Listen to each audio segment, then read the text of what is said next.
People pose that question. Will 2023 be better than 2022? If you're gonna think externally, environments, interest rates, world financial situation, slowdowns, then you can probably think of your answer. It can be good or bad. It can be better or worse.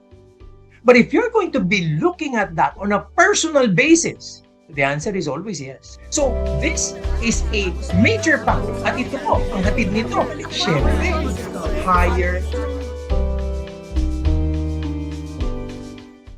Hello mga ka-RFF, happy New Year. We at Ramper Financials hope and pray that 2023 unfolds to be an ever prosperous one for all of us. Kamusta po kayo? Did you celebrate your holidays in a fun-filled, happy, and meaningful way? We do hope so. And here we are, at the start of the very new year, nandito po kami agad. And as we've told you, we'd always like to be a part of your journey. Kaya naman po, bagong taon, preskong-presko, nandito na kagad kami. And I hope many of you caught my new look. Ito po ang aking look for 2023. Doon po sa mga nag-agree na bagay ito, pakisabi na lang po sa comment section para naman po meron akong pangdepensa sa mga taong nagsasabing hindi ata naging maganda. You know, Ramper Financials has a very firm outlook for 2023. You probably would have seen this in our recent videos and webinars. But let me go back and just do a bit of a quick refresh. We see 2023 still as a very challenging year for investments, as you know, there has been a lot of skepticism as to how we're going to be taken by the slowdown of the global economy, still continuing concerns and issues regarding inflation and interest rates. So kami po, ang tingin namin, buka pa din yan. Volatile, uncertain, complex, and ambiguous world where we need to be upfront and abreast with every development that's happening. Kami po yun. Siyempre, we'd like to be able to bring that to you in a synthesized manner, all clear with implications, so that you don't need to do any researching and reading yourself.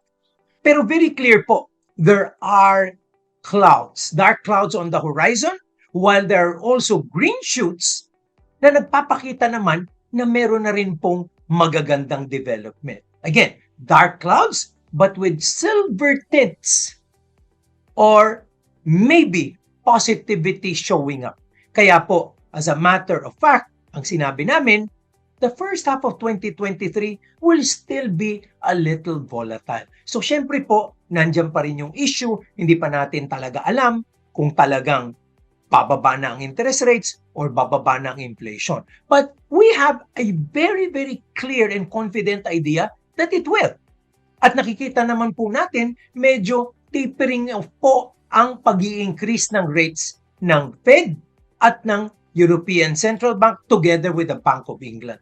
Pero tayo po, sabi ng BSP, makikipagsabayan tayo. Which means, clearly, our interest rates are also going to be tapering off and hopefully, our inflation really gets to be nicked in 2023. So, makikita po natin the first half will be a little volatile. However, the second half is a different story. The second half, as far as we are concerned, will show clearer pathways to growth. Nakikita na natin na even inflation in the US is actually getting checked, and because of that, concerned naman ang kanilang gobyerno sa palaging pagtataas ng interest rates dahil gusto rin nilang huwag naman magkaroon ng recession, at kung magkaroon man ay hindi ganon kalalim. Always remember, even in economics, politics plays a role. At alam niyo po, may darating silang eleksyon at medyo babanggaan na ang mga powers that be. So certainly, ang mga nakaupo sa kanilang administrasyon, hindi naman papayag na maging malalim ang kanilang recession. So immediately after they see that inflation rates are getting tamed, they will go back to normalizing interest rates, and maybe even start lowering them sometime end of 2023 or start of 2024 or even later. Pero ang importante pong kailangan silipin natin ay talaga bang nakarating na tayo dun sa tuktok? Hindi ko po masasagot yan kasi maaaring talagang tumuloy pa ang inflation, magtaas pa rin sila. But ang gusto ko pong sabihin, hindi na po nalalayo yung tuktok na yon. And that's the reason why, as an investor, I'd rather act on things today. Hindi po ako maghihintay na solve ng lahat. Actually, sinabi nga natin, we have to be ahead of the curve. So, given that as a backdrop, ano ba talaga yung aming New Year investment tips and advice? And sasabihin ko po sa inyo, hindi ito talagang pang-investment lang or pagkakaperahan lang. I think you know, tayo sa Number Financials, we want to have a more holistic, balanced view of everything. So, mas gusto namin when we talk about empowerment, we're not talking about financial empowerment. We're talking about empowerment of your life as a whole. Your balanced life with a clear view of all the important aspects of your life. So, very important po na ganun. So, on the investment side, we're looking at this and we're always saying now, sinabi ko na rin po a few videos ago, steadily accumulate. It is a time when you have to start investing if you haven't started. Swerte nga po kayo na mag-uumpisa lang ngayon. Ang mga mag-uumpisa lang ngayon, makakapasok sa napakababang presyo. We're still in the doldrums. We haven't really recovered so much yet. As I've said, ulit-ulitin ko po, have I seen bottom? Maybe hindi pa. Pero ang point ko, kung yan ay bababa man, hindi na yan nalalayo. So hindi ko na yan iintayin.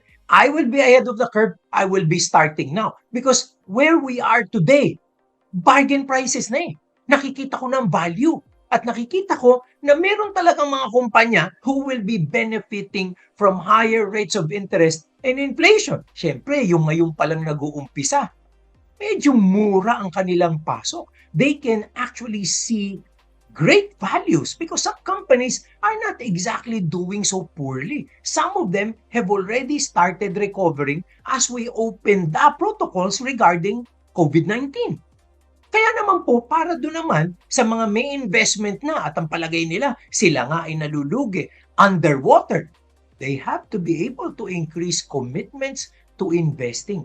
This is the time to lower your average cost. This is the time to continuously come in and make sure you have the opportunity to ika nga, average down.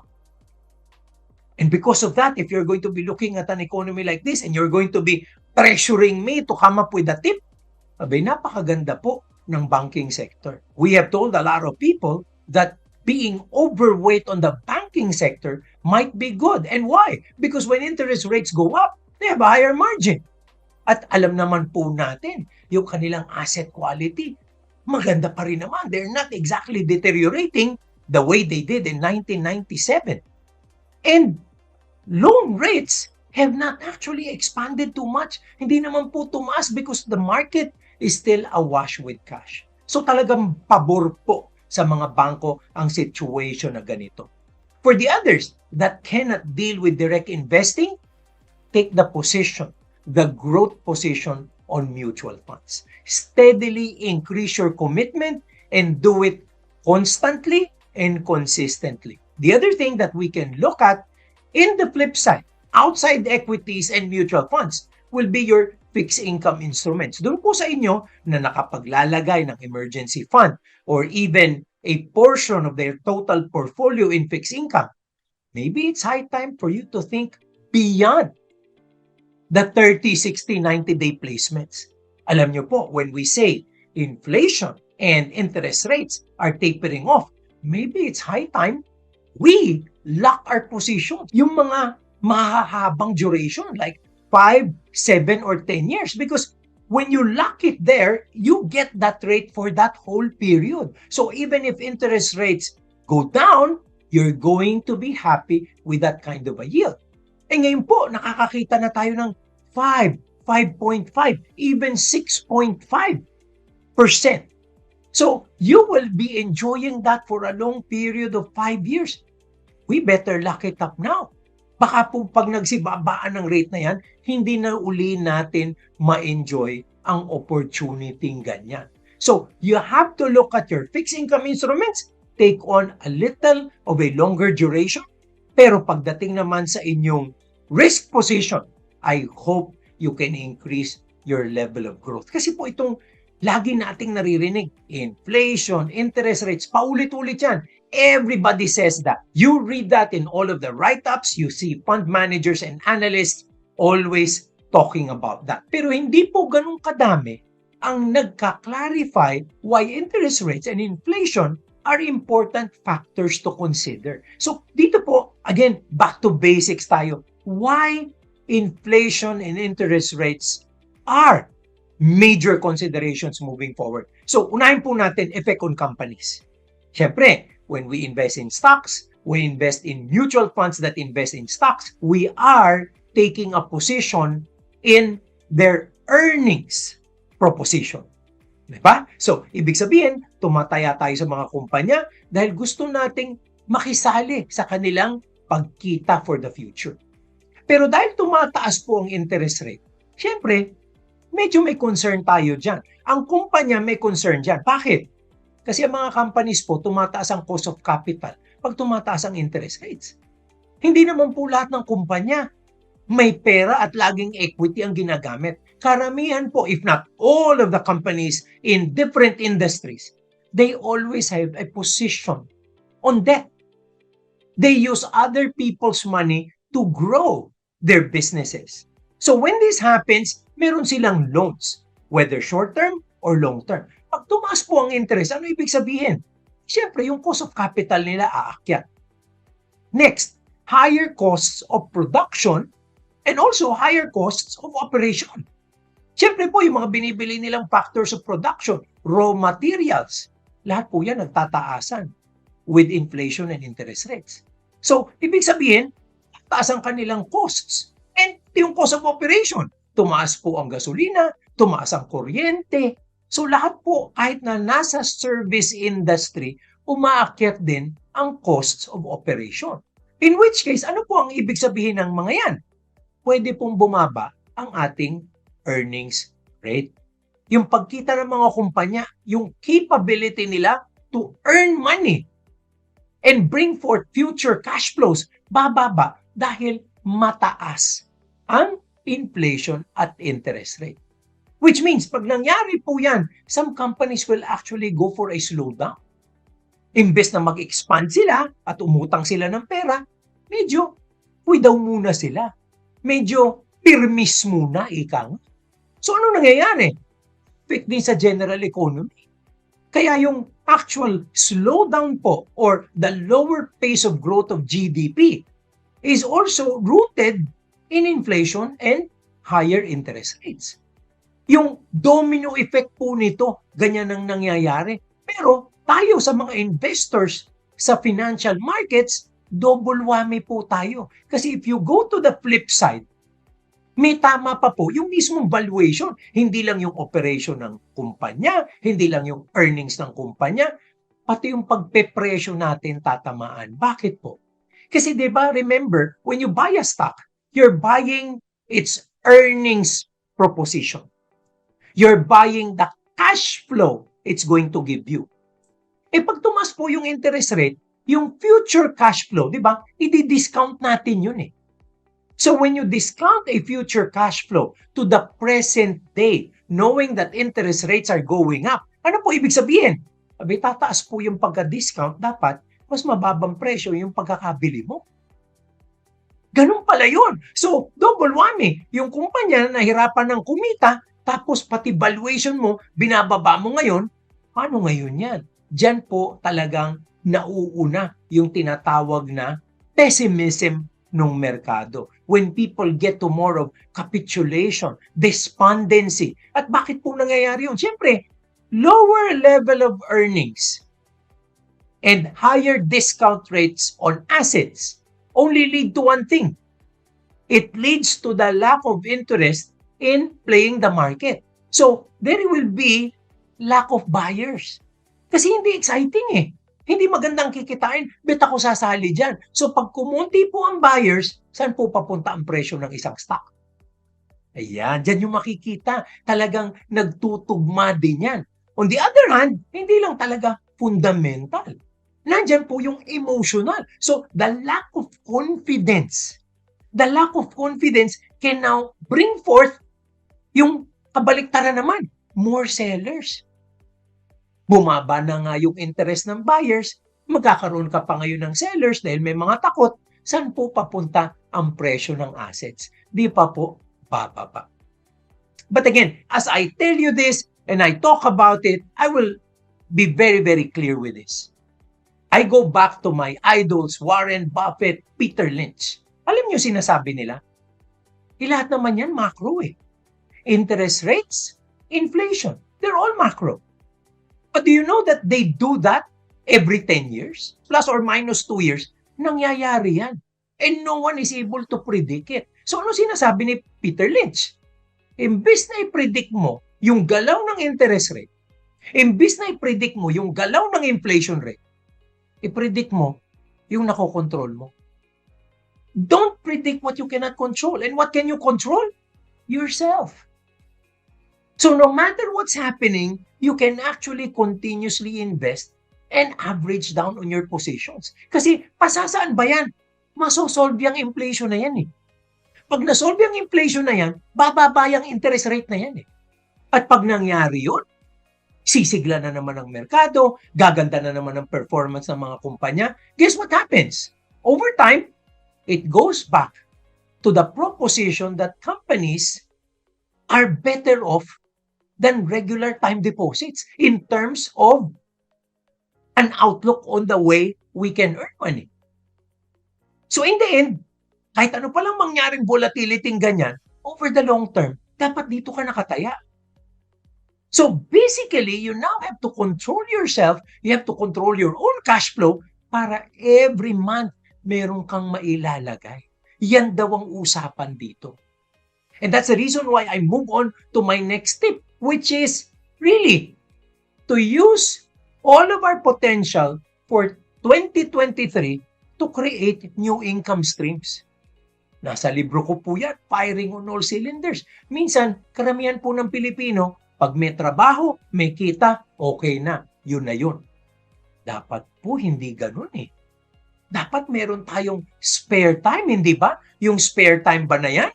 Ginagamit natin para kumita ng pera o para gumasta ng pera? We can use that spare time to earn a little more money using our potential, using our other skills. Can we sell something? Can we use, online platforms? Can we teach people? No matter what it is, anyone has the opportunity to earn more kung talaga pong gugustuhin natin. So, when you earn a little more, guess what will happen? You will have increased income. Now, instead of that increased income going to your expenses, what should happen? That income will have to have excesses. Di ba? Umakyat yung plus eh. Hindi mo dapat gastahin yan dahil gumanda lang yung income mo, gagastahin mo na. Hindi. Yung income na yan will come up and result into excess funds that you can use for investing. Di ba kanina, ang reklamo ng marami kasi, di ba? Konti lang kinikita ko eh. Kaya wala akong ma-invest or konti lang ang mai-invest ko. But if you have extra jobs, if you have extra opportunities of earning, excess funds can increase your investments, the money that you can funnel into different asset classes for your future. Yan po ang importante talaga. So, we will have to expand our earning potential.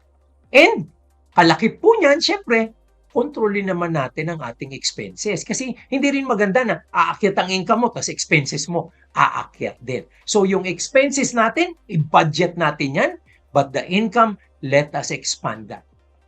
But let me get you down to the most important discussion in this video. Alam niyo po, ang pinaka-importante is self. And I've said that the biggest investment, the best investment you can make is in yourself. At ito po, tamang-tama, New Year, I'd really want to magnify this. This is what needs to be magnified because the thing about resolutions, the thing about change is the fact that it's not sustainable. Karamihan po, gustong magbago sa bagong taon, gustong mas yumaman, gustong mas maging healthy, gustong mas maging maganda ang relationships, but they don't do something about it. Bumilang kayo ng ilang linggo, bumilang kayo ng ilang buwan, wala na, balik na uli sa dati. How can we make things more sustainable? That's why resolutions rarely work. Resolutions rarely work. Kasi po, pag nag-resolution ka, hindi mo naman ipa-follow through, nag-fade yan, nawawala yan. Lalo na, para dun sa mga ibang tao na maggagawa ng resolution, para mukhang sakripisyo. Pag naging sakripisyo po ang resolution, guess what happens? You will stop it dahil sakripisyo eh. Pag nag-gain mo na or tinamaan mo na yung goal mo, balik ka na sa dati. Kasi you will reward yourself for doing what you have done. How do we make it sustainable? We make it sustainable by changing our visions of ourselves. Palitan po natin yung ating end in mind. You have to create a different vision of yourself. By the end of the year 2023, who am I gonna be? What are my capabilities? What will I have by that time? Will I be financially stable, financially strong? Will I be a well-oiled machine, a healthy individual with great relationships? That vision of yourself will be very important. Many people focus on the small things to do. No, create the vision that you'd want to be. Very important po yan. Believe, commit, and like what you're about to do. Ulitin ko po. Believe, commit, and like what you're going to do.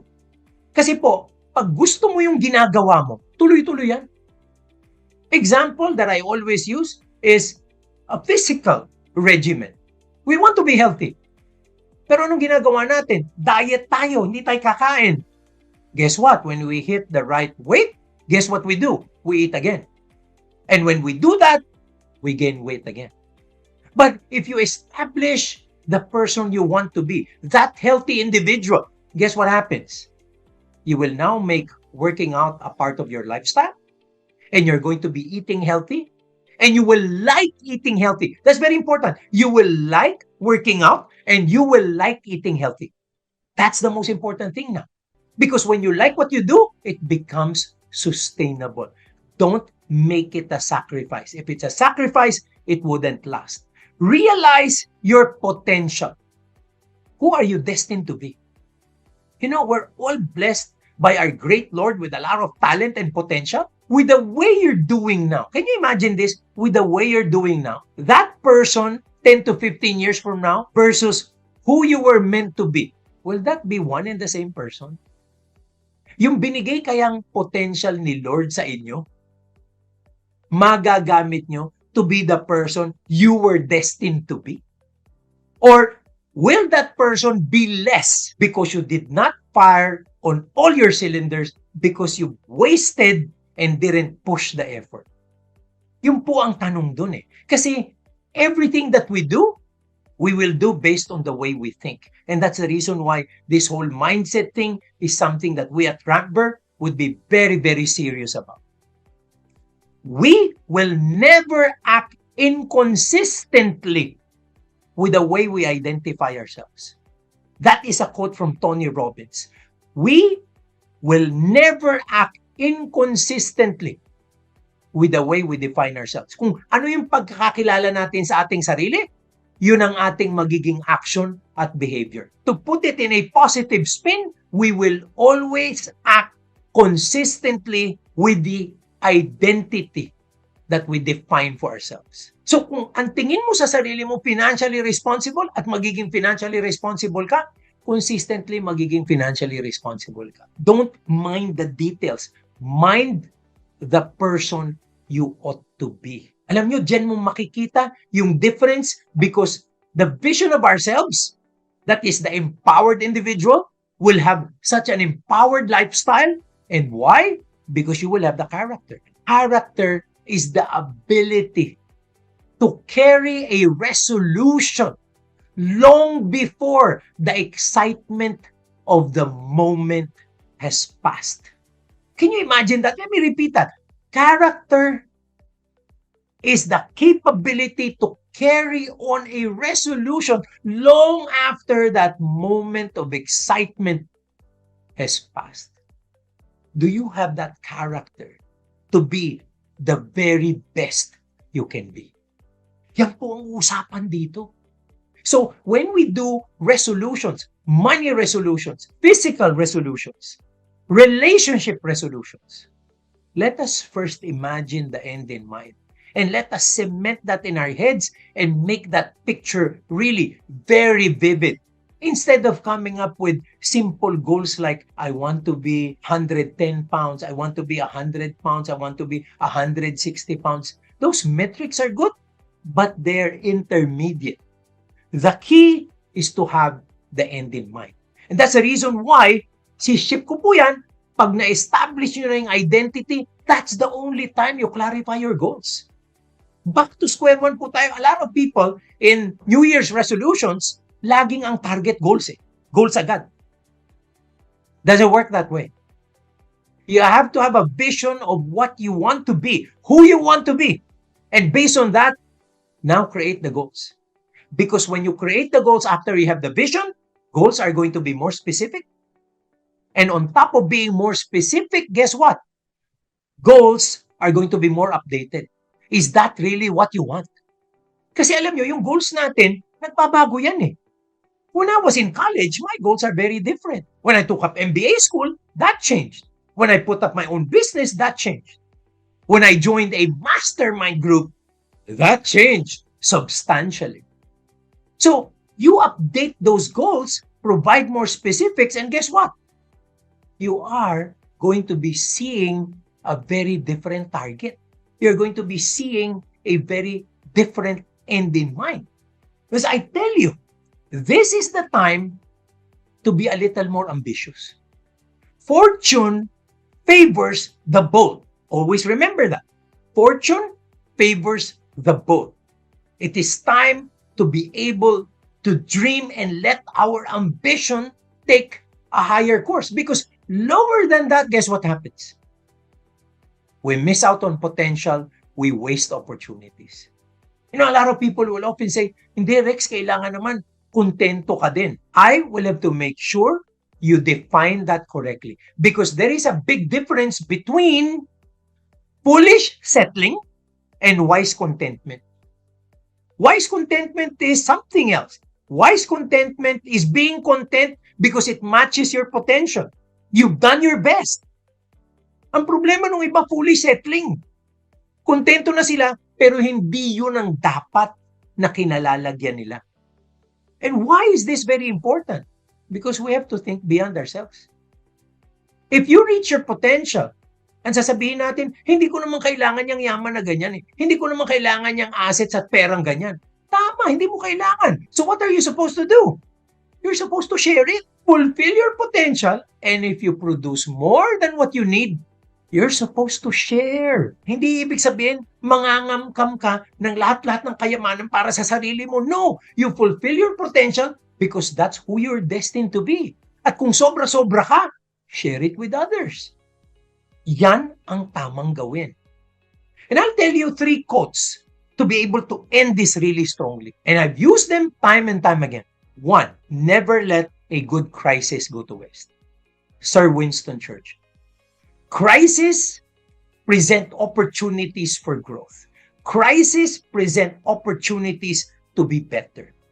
Never waste that opportunity that a crisis brings. Market crisis. I see them every 10 years.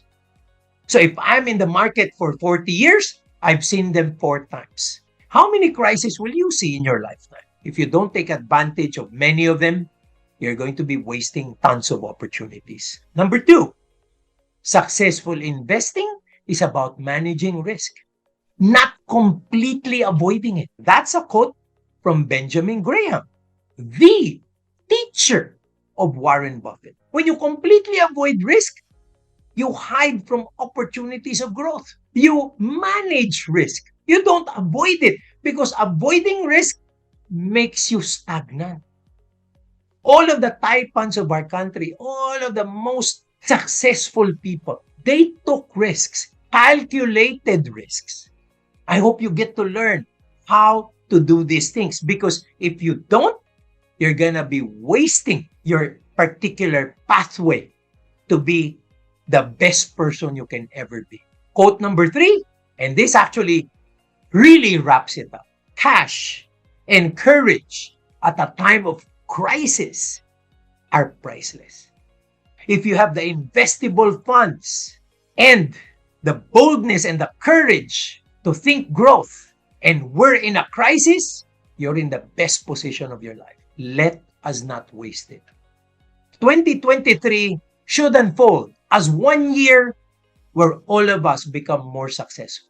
Will it be better than 2022? It should be. A lot of people pose that question. Will 2023 be better than 2022? If you're going to think externally, environments, interest rates, world financial situation, slowdowns, then you can probably think of your answer. It can be good or bad. It can be better or worse.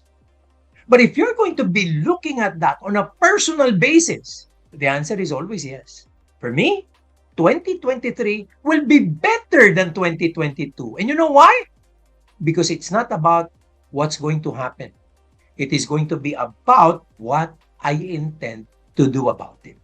Mga ka-RFF, this is Rex Mendoza, hoping that this video helps you, made you learn something, and most importantly, put you in a bold and confident stance to make 2023 the best year for you. From the bottom of our hearts, we thank you for your support. Blessings always.